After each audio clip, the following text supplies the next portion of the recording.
Minisita w'ebyamagara Ruth Jane Acheng niwabire naza kuba omugenyi mukuru Abajwekyerwa Director w'embazo omu ihanga Olala Charles. We are starting with the outpatient then we'll do the inpatient department.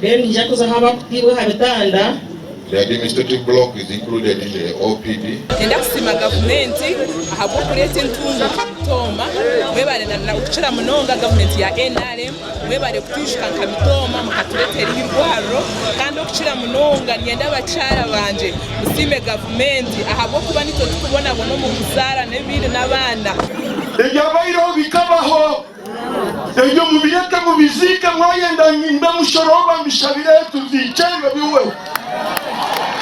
Abanyishengyero ba Mitooma basimire gavumenti ahabwo kuba mbekira irwaro lya district Ruhango kandi bashabire Ministry y'ebyamagara okwombeka health centers 3 kugira ngo obuhereza bw'ebyamagara buhica hansi aha abantu ba burijo. Government has intentions of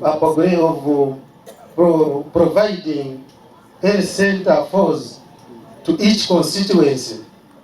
Now what is remaining is in the South constituency. We don't have health center, the guest of honor in Katenga. It is very necessary whether you have a hospital here or not.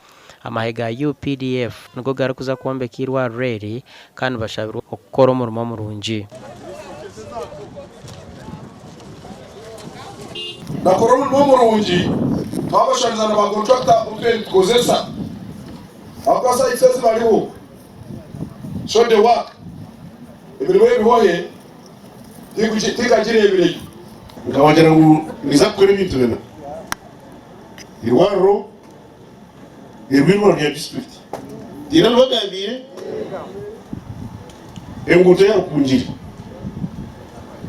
amezi n'amashanyarazi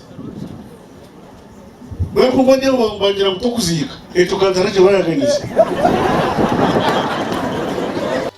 Obuhumbi 22 nizo sente zirakoresebwe okwombeka irwaro reri.